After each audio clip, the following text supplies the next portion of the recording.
welcome to episode 11 of George's Random Astronomical Object. Every episode, I run a random number generator to select random astronomical coordinates in the sky, and I then search for an astronomical object near those coordinates and talk about what makes that object so interesting to astronomers. So let's run the random number generator.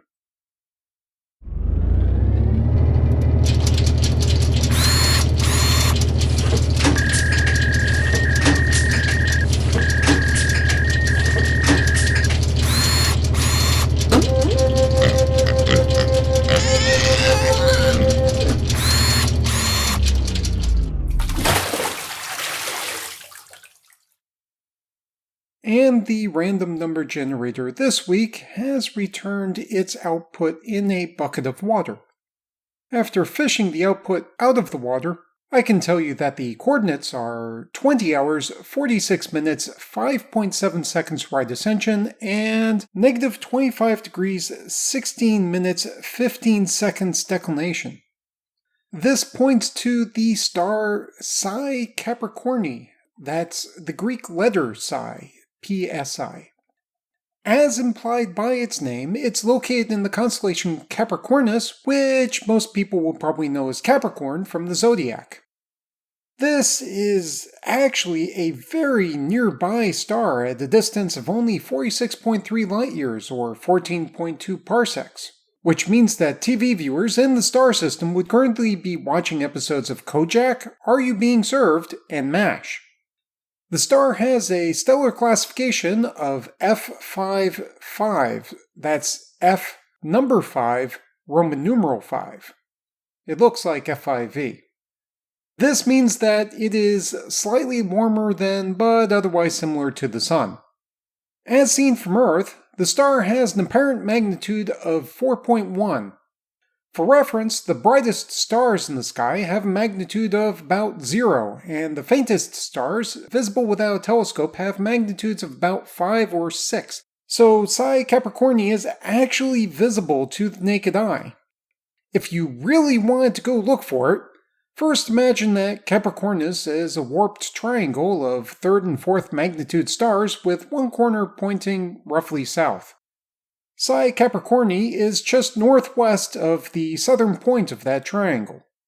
To be honest, although I've identified some of the neighboring constellations such as Sagittarius and Scorpius, I've never identified the constellation Capricornus in the sky, as far as I can recall anyway, so I would definitely have trouble finding this specific star. One of the distinct characteristics of Psi Capricorni is that it is rotating very, very fast for a star. Just like all planets rotate, all stars also rotate. The Sun rotates at a speed of about 2 kilometers per second, or 7,200 kilometers per hour, at its equator. Psi Capricorni is rotating at a velocity of 42 kilometers per second, or about 151,000 kilometers per hour. These sound like really extreme velocities, but when you consider that the Earth is orbiting the Sun at a velocity of about 30 kilometers per second, or about 108,000 kilometers per hour, it doesn't seem too extreme. Still, Psi Capricorni is rotating extremely fast for a Sun-like star. What makes Psi Capricorni interesting is not that it is rotating very fast, but that it was potentially the first star other than the Sun in which differential rotation was ever observed. Even though the Sun and other stars are rotating, they are also giant balls of ionized gas, so stars do not rotate like solid planets like the Earth.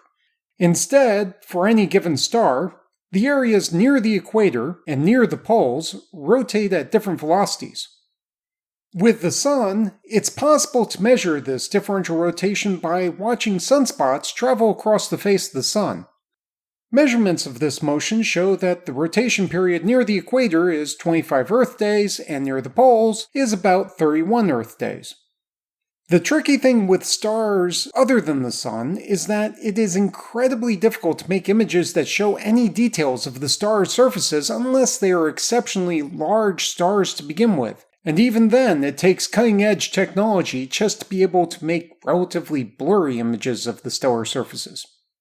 Like I indicated in the introduction, Psi Capricorni is not that different from the sun, so it's not exceptionally large, and even though it's very close to Earth, it's not that close.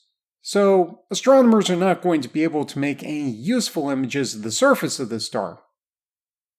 To measure differential rotation around Psi Capricorni, Angzar Reiners and Jürgen H.M.M. Schmidt at the University of Hamburg, along with Martin Kruster at the European Southern Observatory, performed careful spectroscopic observations of the star in the year 2000.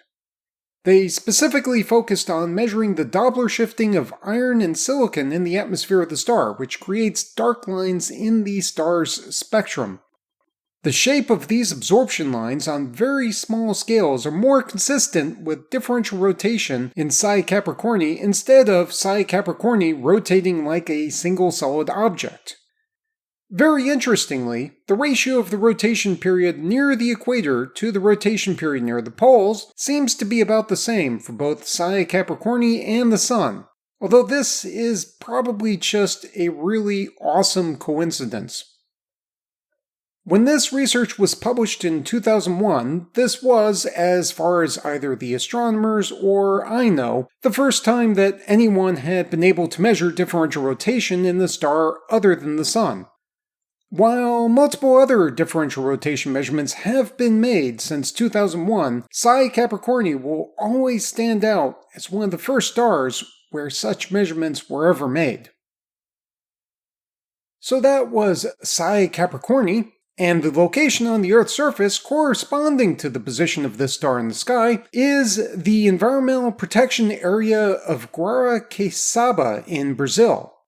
This is part of the Atlantic Forest Southeast Reserve, which is a UNESCO World Heritage Site, and it includes a broad range of exotic plants and animals including endangered parrots, jaguars, and howler monkeys.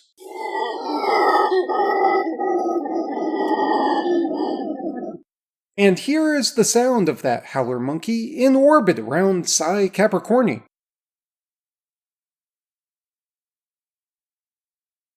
Howler monkeys, like most other species of monkeys, are incapable of making sounds in space because space contains no air. If you're interested in discussions about other tropical animals in orbit around other astronomical objects, you can visit the website for this podcast at www.randomastronomicalobject.com. You can download episodes of the show, read information about the astronomical objects, view images of those astronomical objects, and send me random feedback. The audio was recorded and edited by George Bendo. The music is Immersion by Sasha Endy at www.sasha-endy.de, which is distributed by filmmusic.io under a CC 4.0 attribution license. The sound effects are from the Freesound project at www.freesound.org. Thanks for listening.